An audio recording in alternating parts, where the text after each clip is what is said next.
गांव में टोलू मोलू नाम के दो मित्र रहते थे।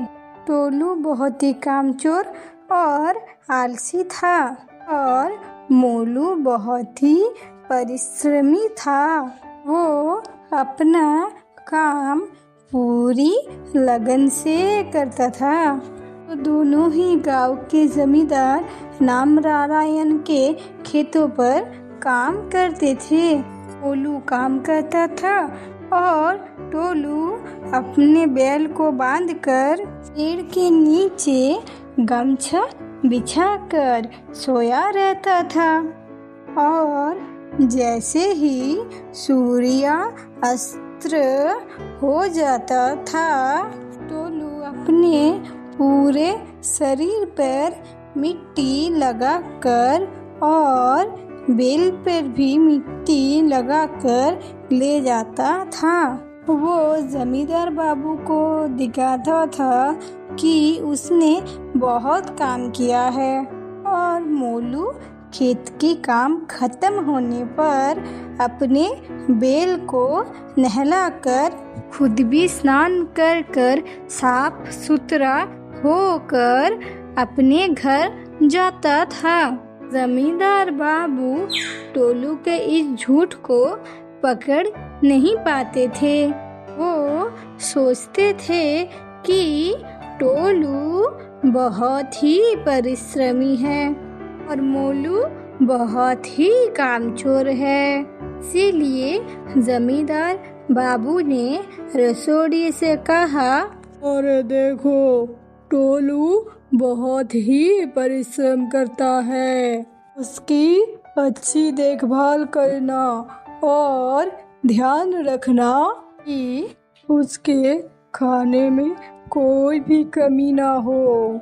रसोड़िया टोलू को भर पेट खाना देता था और मोलू का पेट ही नहीं भरता था। मोलू ने मन ही मन सोचा, और ये कैसा न्याय है, जो काम करता है उसे ही भूखा रहना पड़ता है और जो कामचोर है वो भर पेट खाता है। ये कैसा इंसाफ हुआ। टोलू समझ गया कि मोलू के मन में संदेह हो रहा है और वो डर गया। अगर मोलू ने असली सच बता दिया तो इसीलिए उसी रात को टोलू मोलू से कहा, अरे सुनो मोलू, खेत की कोई भी बातें जमींदार बाबू से मत कहना। अगर कहा तो अच्छा नहीं होगा, कह देता हूँ। अरे अच्छा, ठीक है, मैं कुछ भी नहीं कहूँगा। अरे मगर याद रखना, सच को कभी दबाया नहीं जा सकता, समझे। अरे कभी नहीं। अरे जा तू अपना काम कर, चल। ये कहकर मोलू सो जाता है। पूरे दिन की थकान के कारण मोलू गहरी नींद में सो जाता है और टोलू पूरे दिन सोने के कारण पूरी रात को सो नहीं पाता है। इसीलिए सुबह जब टोलू बैल लेकर खेत में गया तो जमींदार बाबू ने पूछा, अरे क्या बात है टोलू, रात को नींद नहीं आई क्या?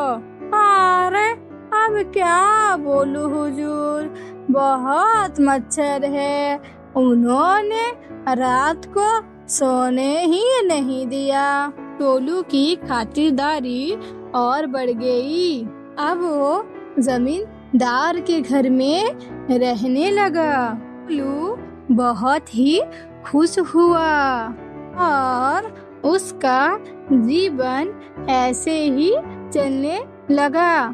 खेत में जाकर बैल को रस्सी से बांधकर वो सोया रहता था और मोलू ईमानदारी से अपना काम करता जाता, बिना फल की चिंता किए। दिन हुआ ये, खाना खाते वक्त रसोई ने देखा कि टोलू खाना बर्बाद कर रहा है। रसोई ने टोलू से कहा, अरे मैं देख रहा हूँ कि तुम कुछ दिनों से खाना बर्बाद कर रहे हो, जितना चाहिए उतना ही लो ना। लेकिन टोलू ने कोई भी उत्तर नहीं दिया। फिर रसोइया मोलू को देखकर ये सोचने लगा, टोलू खाना बर्बाद कर रहा है और मोलू का पेट ही नहीं भर रहा। अरे कहीं कुछ तो गड़बड़ जरूर है। रसोइया जमींदार की पत्नी के पास गया और उनसे प्रणाम कर कर कहा, अरे प्रणाम प्रणाम मालकिन। मालकिन, मैं कह रहा था कि कहीं कुछ तो गड़बड़ हो रही है मालकिन। रसोइया ने जमींदार की पत्नी को रसोइया ने स्पष्ट कहा कि टोलू और मोलू के खाने के बारे में स्पष्ट बताया। उस दिन रात को जमींदार के पत्नी ने जमींदार से कहा, जी अच्छा सुनिए तो सही, टोलू और मोलू खेतों में क्या काम करते हैं, वो एक बार आपको देखना तो चाहिए। क्या काम करते हैं, कैसा काम करते हैं, आपको नजर तो रखनी चाहिए। जमींदार बाबू ने कारण जानना चाहा। अब जमींदार की पत्नी ने संदेह का कारण बताया। सुनकर जमींदार बाबू ने सोचा, तो सही है, एक बार अपनी आँखों से देखना होगा। ये सोचकर उन्होंने दूसरे दिन बिना किसी से कुछ भी कहे खेतों पर चले गए। दूर से खड़े होकर उन्होंने देखा, मोलू बहुत ही मन से काम कर रहा है, जैसे वो अपने लिए कर रहा हो। अब वो टोलू को ढूंढने गए। पूरे खेतों में उन्हें टोलू कहीं भी नजर नहीं आया। अरे ये टोलू कहाँ चला गया? अरे कहीं दिखाई नहीं दे रहा है। जमींदार राजनारायण समझ गए, टोलू जरूर कहीं नहीं है और काम चोरी कर रहा है। भी जमींदार की नजर तालाब के घाट पर पड़ती है। उन्होंने देखा, घाट के किनारे बिछा का तकिया लगाकर टोलू खर्राटे लेकर सो रहा है। ये देखकर जमींदार को बहुत ही गुस्सा आया। किसी को बिना कुछ भी कहे वो अपने घर लौट आए और अपने पत्नी से कहा, मुझे मोलू के लिए बहुत ही बुरा लग रहा है। नहीं नहीं नहीं, मैंने उसके साथ बहुत अन्याय किया है। आदमी बिना कुछ कहिए परिश्रम करता जा रहा है, बिना कुछ काम किए सारा सुख भोग रहा है। नहीं हो सकता है। मैं मोलू को पहचान नहीं पाया। अब जमींदार के पत्नी ने कहा, अपना मोलू को कोई दूसरा काम दे दीजिए, के बाद हम अपनी बेटी की शादी उससे करवा देंगे। बेटी भी हमारे नजरों से दूर नहीं होगी, है ना? क्या कहते हो? क्या कहते हैं आप? बोलिए। जमींदार की पत्नी की बात सुनकर जमींदार बाबू को बहुत ही अच्छा लगा। जमींदार बाबू ने सूर्यास्त होने तक इंतजार किया। के बाद जब दोनों लौट आए, जमींदार बाबू ने टोलू को बुलाया। अरे टोलू, तुम अभी मेरे कमरे में आओ, से कुछ बात करनी है मुझे। हुजूर, शरीर में मिट्टी लगी हुई है ना, ये साफ करके आता हूँ। पूरे दिन मिट्टी पसीना, पहले इन्हें साफ तो कर लूँ।